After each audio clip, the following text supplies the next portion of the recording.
Hey everybody, I'm Mikey Andersen, and this is Fantasy Avenue, where each week we talk about everything you need to know in the world of fantasy football.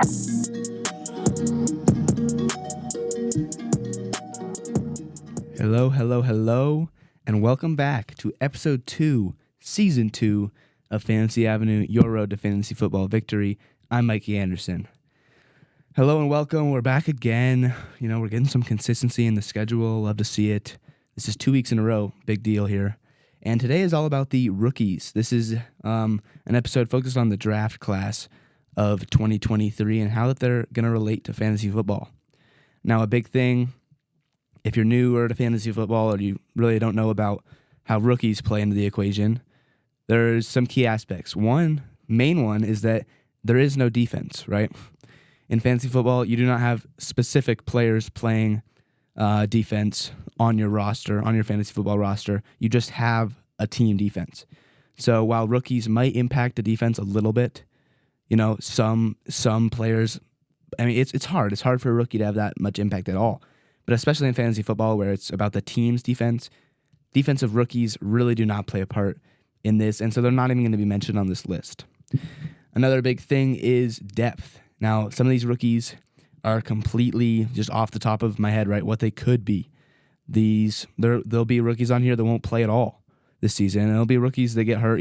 There's exactly like normal players, but there's so much more risk, and that's a big thing with rookies. We have to start with that right away.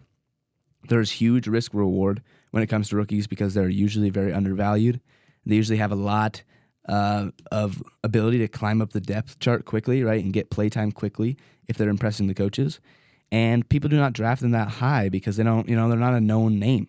If you're not a huge football fan, you might not know that this guy who's, the second string receiver on your team is all of a sudden, he's one injury away from popping into the depth chart, scoring a couple touchdowns and being that guy, much like somebody like Christian Watson did last year, where he really had nothing, and then all of a sudden, bang, touchdown with the Packers.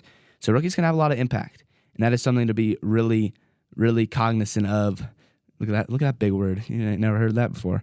It's something to be really, to notice a lot, right? It's big risk, big reward. And I don't know. I have predictions. We have some predictions of where I believe these guys will fall in the draft. But I tend to draft running backs, receivers, quarterbacks that are rookies much lower than regular players, even though there's a lot of upside, there's a lot of possible benefit. Because there's also a possibility that they bust or they have a rough rookie season and don't really know what they're doing. You have to get acclimated to the NFL setting. There's a whole lot of stuff like that. So I kind of shy away. I don't necessarily go like, ooh, I need that guy. I mean, hey, geez, I've seen injuries just wreck high school football seasons. Let me tell you what. So they could wreck a pro season too. Let's get right into it before I make any more weird analogies. My number one rookie, everyone's number one rookie this year, the only rookie in this whole draft that was looked at with pure talent. Some people thought that he was going too high in the draft. Some people thought he was too low. He's a running back. And running back, there's a lot of risk with injury. His name, Bijan Robinson, picked by the Atlanta Falcons. The Atlanta Falcons, in my opinion, they picked him too high. You really don't want to draft running backs super high, and Atlanta has a lot of things that they need to address. I believe they should have got like a franchise player, somebody that could be there a long time. Not saying that Bijan won't be there a long time, but he might not, right? So we'll see what happens there. But he is the only running back in this class that has any substance.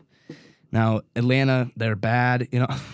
Honestly, I think Atlanta choked the draft. Much like the 28-3 blunder against the Patriots a few years ago, Atlanta chokes a lot.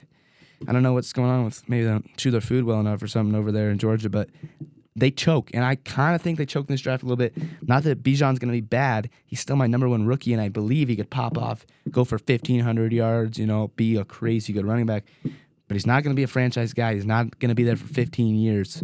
And that's kind of what you need. So, Atlanta, drink some water when you eat. Don't choke so much, but we'll see. I like Bijan. The Falcons run the ball a ton. I believe they ran, let me look at this stat real quick. They're the only team in the league to run the ball more than half of their offensive plays, which is big. They have a little bit of questionability at quarterback with Desmond Ridder looking like the starter, and his rookie season just didn't even like occur. There's a rookie that got no play time that I talked about at this point in the year last year as somebody that could go big or go home, and he went home. I don't even know if he went to practice, let's be totally honest, because he never played.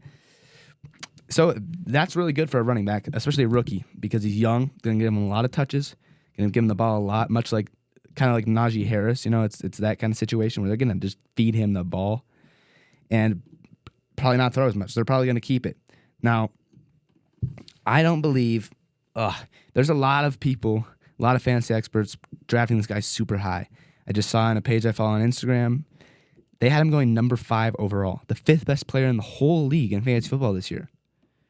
Now, if you don't know exactly how fantasy football works, there is things that make it like, you don't draft Patrick Mahomes first overall, even though he might be the best player in the NFL, due to certain, things. And I talk about that way more when we get closer to the season, in terms of point details, all that crap. But number 5 for a guy who's never played an NFL down, like what? I've never played an NFL down. Would you draft me 5th overall? If you know me, if you've seen my body, you probably wouldn't draft me 5th overall. Go to the NFL. Nothing against myself, but I'm not no tank. Let me just say that. But Bijan, come on. He's played in college. He played. I don't even know where he played. Texas. Like, yeah, he's a baller, but it's a big difference between college Texas and NFL Texas. That's like going from Montana to Texas, like, in just life. Like, it's a huge deal. Way too high. I'm going. I don't know. I would go second round of fantasy. I think he's a top 15 player. No way he's top 5. No way. You need to have a good player on your team before you draft him. You need to have a solid guy, somebody like Devontae Adams, someone like Austin Eckler that will guaranteed get points this year. Guaranteed, no doubt about it, no injury concerns, no nothing, plays well with everybody before you draft this kid. Otherwise, your team could be in for a world of hurt if your first overall pick doesn't even play. Let's just say that. Let's move right on to number 2, another running back, Jahmyr Gibbs on the Lions. It's the same situation. Now, he's going in to replace DeAndre Swift, and he's going to back up David Montgomery. David Montgomery is not bad, right? He's big, very big.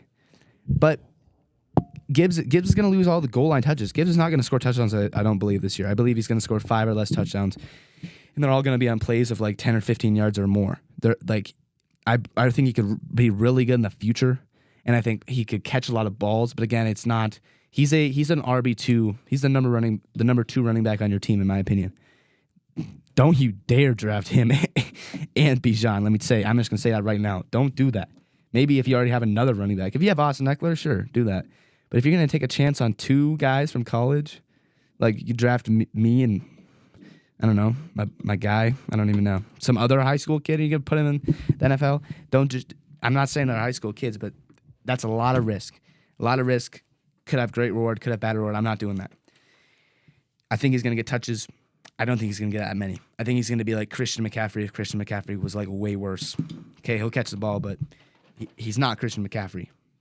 Just like neither are you. So there you are. Let's go. Number 3. My number 3 is running. My number 3 rookie of this year is receiver Jackson Smith-Njigba. Don't know how to say his last name. Sorry if I just butchered that or sounded weird. Njigba. Just tell me how. I don't even know. You're gonna have to tell me how to spell that or how to say that. My bad. Receiver on the Seahawks. He is talented, but he doesn't land in a great situation. He's gonna be a slot receiver, but he's gonna be the number 3 receiver on the team behind DK and Tyler Lockett. They get a lot of touches. I really think that Lockett is going to leave the team soon. He's old. They have DK. I think he could be like the new Tyler Lockett, but not this year. It's going to be hard. Geno Smith, I'm not sure. I'm really not sure if Geno Smith is that guy. Now, I'm going to take all my bias out from being a Bronco fan and feeling salty about Russell Wilson's situation, but it's not like Geno Smith was amazing. He was mid. He was like the number 12 quarterback in fantasy football last year. Like, he was above average, whatever. Everybody's talking like he's some savior just because he said that one quote about, like, not writing back. Like, come on. That doesn't make him a good quarterback. It's like, whatever. Anyway, Smith-Njigba, I actually think that's how he said it. I think I just said it right for the first time. Smith-Njigba, I believe he could have, as good a fantasy value as some number 3 receivers. Say, Cortland Sutton, maybe. I think it could be along the lines of that. There could be some risk. I think he's a good backup player. He's going to get touches. They're going to have to try him out. We'll see. There's a lot of receivers in this draft that are just like him. I believe Jordan Addison is just like that. Quentin Johnson as well. Both these players, all three of those players landed on teams as they're the third receiver, but Jordan Addison can propel to the second very quickly. He's obviously going to be behind Justin Jefferson at Minnesota. But honestly, I mean, I'm looking at my list right now, and I'm thinking maybe Jordan Addison higher. Maybe not in total, and maybe not by the end of the season will he be better in a better situation than Jackson Smith is. But Jordan Addison has a legit chance to be the number 2 receiver on his team right away, which is the only receiver in this whole draft to do that. Other receivers, like I said, Quentin Johnson going onto a team, I believe the Saints, third receiver. Zay Flowers going to Baltimore, who run the ball like crazy. Let's see, who else? Quentin Johnson, the Chargers receiver. He's pairing with Justin Herbert on a good offense, but he will be the number 3 receiver. And there was one other. Let me look real quick. I believe it was maybe the Broncos receiver. Oh, well, okay. So Panthers, Jonathan Mingo, and Broncos, Marvin Mims Jr., both third. So basically every single wide receiver in this draft is going to be the number 3 receiver on their team, besides who I believe is now the best receiver. I'm looking back at my list and I'm thinking, I made a mistake. Jordan Addison is the best rookie receiver in this draft class. He's not going to be the star. There's absolutely no way that he propels himself forward, which other rookie receivers could do.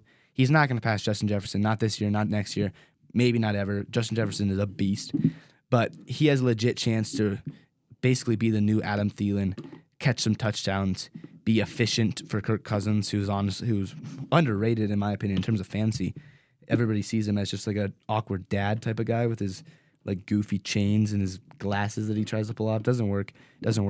But anyway, he's not a bad quarterback, and I really think that paired with Justin Jefferson, Jordan Addison could have a good season. So I really like him.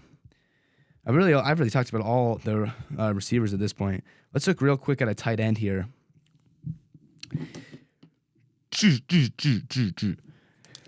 The tight ends are kind of mid here. I'm not even going to lie to you. The tight ends are a little mid in terms of this draft. The number 1 tight end, in my opinion, this differs from a lot of people, is Sam Laporta going to the Lions.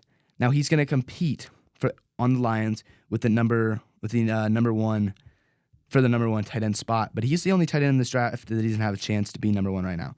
It was honestly a very defensive player heavy draft, which is why these fantasy options do not sound great. And then they had some good, and then a lot of receivers, very defense and receiver oriented. Mind you, I'm not talking about quarterbacks at all because rookie quarterbacks are a mess when it comes to fantasy football. You know, the struggle of going from a college game to the NFL game is a big deal. I've already made my analogies with myself and my high school teammates. That step up is huge. That's going from Montana football to Texas football really quick. And that's a big deal. That's why I don't really talk about quarterbacks, but receivers, running backs can do it pretty easily. Receivers can do it a fair amount, and there's just a lot of receivers in this draft. Defensive players, huge defensive draft. Not a lot of tight ends here. Not a lot of tight ends. Now, Dawson Kincaid, I think you say his name, on the Baltimore Bills. A lot of people have him as a tight end 1 because of how productive Dawson Knox has been on the Bills, and so he's going to the Bills too. But he's going to be behind Dawson Knox this whole year. So I don't think either of them can be trusted as a starter, as a legit starter. I think Dawson Knox is going to be a backup tight end this year, purely to just see like what are the carries, you know? Maybe if you go with a no tight end strategy, which I'll get by when I start drafting teams, when we start making mock drafts on this podcast. There's such thing as a no tight end strategy because tight ends are notoriously bad. The lower you get, you either pick a good tight end or you pick no tight ends until the end. Dawson Knox could be that no tight end strategy, and so could Dalton Kincaid. They're both going to be bottom tier backup tight ends or starters if you don't choose to pick a tight end at all. But the Lions tight end, Sam Laporta, he is really the only tight end in this whole class that even has a chance to rise to stardom, I believe. No. Okay, well, Michael Myers too. I'm seeing that now. That's so funny to me that his name is Michael Myers. That's so weird. Michael Myers is also gonna be okay, right? He's going to the Raiders team. They lost their big tight end. Why can't I not think of his name? Darren Waller, to the Giants last year. He's the only one with another situation, but the Raiders' quarterback situation is booty. They're mid. I like the Lions way more. The Lions honestly had a good offense last year with Jared Goff. Like, it wasn't bad. I think the Lions will maybe struggle to run the ball a little bit this year, losing their star, Jamison Williams. So I think they're going to have to lean on their pass game a little bit, and I think they're going to lean on their big tight end, Sam Laporta, to give some easy catches too. I really like that. I really like that. Those are kind of my rookies. I'll talk a little bit real quick about the quarterbacks, just because you can't skip over the quarterbacks. We have in this order. This is for me in this order this year. In terms of quarterbacks in this draft, let me flip to my page real quick. Hold up real quick. Now, just give me a little bit right now to pick up my thing. Now, my quarterback list does not go on the list that these guys were drafted. It does not go Bryce Young first pick. The first quarterback in terms of rookie, and this is a backup guy. This is a guy that you draft somebody like Josh Allen first, right? He's your first quarterback on your team. And then you can take a chance with the rookie, and if he goes crazy, Josh Allen gets hurt, because you're going to start Josh Allen almost every week, except for maybe if he's playing bad, obviously the bye week. It's good to have another guy that is big upside if you're going to pick a top quarterback. Or you go with a strategy a little bit different where you pick two guys that, might play good, might play bad, kind of okay. Somebody like Jared Goff and Russell Wilson. I had both of them in a league last year. Obviously, you know how it went. You know how it went for Russell, being a Bronco fan. I know how it went, obviously. But having Jared Goff and Russ had a couple okay games, and Jared Goff kind of led my team in terms of quarterback. There's really two quarterbacking strategies. Rookie quarterbacks only fit if you have a star quarterback in front of them. And Josh Allen is. So you pick somebody like Josh Allen, you can take a chance on Anthony Richardson at the end of your draft. Anthony Richardson is this high for the specific reason of his running ability, because quarterbacks struggle in the NFL with coverages, with reading defenses, with memorizing plays, with the speed of the defensive backs trying to fit the ball into tight spots. Pause. But Anthony Richardson will not lose his running ability. That's the one thing he will not lose. He's a dog. He's basically the new Cam Newton. That's why I kind of thought the Panthers would draft him, totally honest. That's why I think a lot of Panther fans thought that he would be drafted. Shout out Holden Wang. Anyway, Richardson's not going to lose his running ability. He's going to be able to just tuck it down if he needs to, and that gets you some fantasy points big time. Now, Bryce Young will follow in the number 2. And then C.J. Stroud in the number 3 of quarterbacks. Those are really the only quarterbacks that even have a chance to do something this year. Will Levis is a bum. I'm just going to say it right now. Hendon Hooker's going to be a backup, even though I think he could be good. Will Levis is an absolute bum. He's not ready for the draft. I really do believe that he's going to struggle to do anything in terms of fantasy this year, or in terms of his career. Like, I see him as like a Paxton Lynch type of guy, just a bust. A tall, not super athletic, huge arm, but it's raw, it's undefined. Raw. He's not that guy. Just trust me, he's not that guy. So there's really only 3 rookie quarterbacks that could even do something this year. Number 2, number 3 are Bryce Young and C.J. Stroud in order of how they got drafted. Both are going into pretty bad situations on not good teams with a struggling receiver core, shaky running backs, and a shaky defense. And that's tough. But there's upside, There's always upside. Panthers have made moves at receiver. So have the Texans, actually. And the Texans really found a good running back in Damian Harris. Is that who? I'm not actually sure if... Well, now I'm blanking if that's even his name. Whoever the Texans running back was, I'm not going to look it up right now. I don't want to do that. He was a dog last year. The Texans and the Panthers, while they're both not great, are going into better situations. That's the upside. It's a rookie quarterback. They could ball, they could not. Do not pick these guys as your starters. That's the bottom line. Don't do what the Panthers and Texans did and pick them as your starters. Because in fantasy football, that could break your team. These are good guys to have as backups, good guys to have when you don't know how the season's going to go. And that's really all I got for you. That's really all I got. We have an okay class of rookies, if I'm going to be totally honest. Not a good class of rookies, but we'll see. There's always going to be booms and busts. Watch out for Bijan Robinson. Don't draft him too high, but watch him soar. Mark my words, he's going to do bad. But hey, if he does good on him, I guess. Well, actually, I don't want to say he's going to do bad. I'm going to take that back. I just don't think he's going to do as good as all the people that are going to draft it behind him if you pick him number 5 overall. But pick him 15, he'll do your team a real good solid. So that's all I got for you. That's Fantasy Avenue Season 2, Episode 2. Go check out the Instagram at the Fantasy Avenue Podcast. And sayonara. We're going to keep up this schedule a little bit. We're going to get a little bit more consistent right now. I'm feeling good about this year. And you know what they say, whatever happens, happens. In fantasy, in life, in my ability to upload podcasts. Peace out.